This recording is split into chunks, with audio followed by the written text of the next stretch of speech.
High, good morning. চলো একদম শুরু থেকে আমাদের এইবার পুজোর দিনগুলো তোমাদের সাথে শেয়ার করি। আজকে তো ষষ্ঠী, আর আমাদের এখানে ষষ্ঠীতে কোথাও ঘুরতে যাওয়া সেরকম কোনো জায়গা নেই। তো আমরা ঘুরতে যাওয়ার জায়গা নেই দেখে তো আর বেরোবো না, এরকম তো হয় না। তো সেই জন্য আমরা খাবো, হ্যাঁ ওই তো খাওয়া দাওয়া করবো, আড্ডা দেবো, তারপর চলে যাবো। এই যে মেসেভাই বলবে বলো শুভ ষষ্ঠী। শুভ ষষ্ঠী। আমরা তিনজন এই পাশে আছি, বাকিরা ওই পাশে আছে, ওরা কেউ মুখ দেখাবে না, তো সেই জন্য ওদেরকে দেখাবো না। তো তোমরা অনেকেই তো জানো যে আমি উত্তরবঙ্গের খুব ছোট একটা গ্রামে থাকি। তো এইখানে ষষ্ঠীর দিন পুজো তেমন কোনো ভাব থাকে না।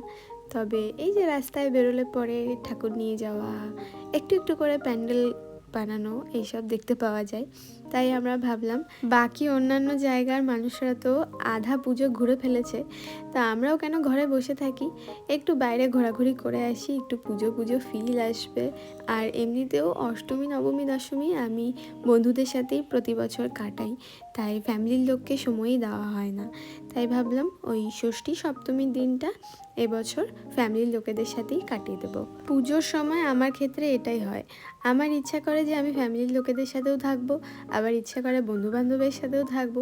এবার কার সাথে থাকবো সেটা ঠিক করতে না পেরে দিনগুলো ভাগ করে নিই, যে কিছুটা দিন ফ্যামিলির লোকের সাথে থাকবো আর কিছুটা দিন বন্ধুদের সাথে থাকবো। তোমাদের তো এক ঝলক দেখিয়ে দিলাম যে প্যান্ডেলগুলোও ভীষণ ফাঁকা, মনে হচ্ছিল যেন আমরা একারাই বেরিয়েছি।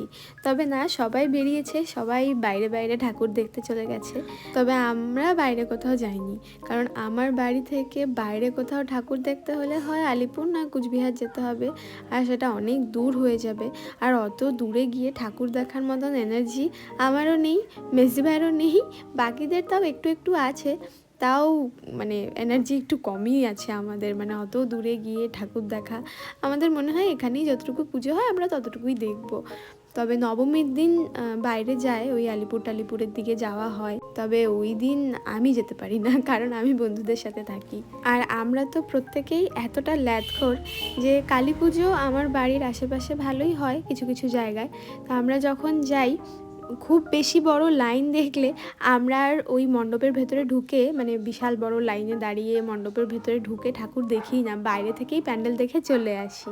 আর হ্যাঁ, সবাইকে শুভ বিজয়ার অনেক শুভেচ্ছা, অনেক ভালোবাসা জানালাম। সবাই ভীষণ ভালো থেকো, আবার এক বছর অপেক্ষা করে থাকবো। যদিও যেই দিনের ব্লগটা শেয়ার করছি সেই দিন ছিল ষষ্ঠী, তবে যেহেতু ভিডিওটা আজকে পোস্ট করছি তাই সবাইকে শুভ বিজয়া জানিয়ে দিলাম।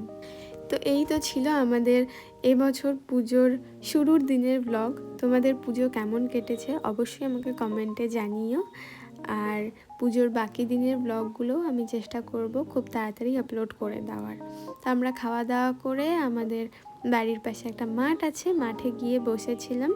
এবছর আবার মাঠে নতুন একটা পুজো হয়েছে, তো ওখানে বেশ গান টান বাজছিল, আমরা ওখানে বসে একটু আড্ডা দিলাম, দিয়ে তারপর বাড়ি চলে গেলাম।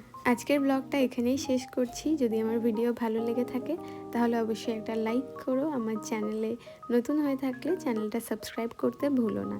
দেখা হচ্ছে নেক্সট কোনো একটা সুন্দর ব্লগে। শেষ।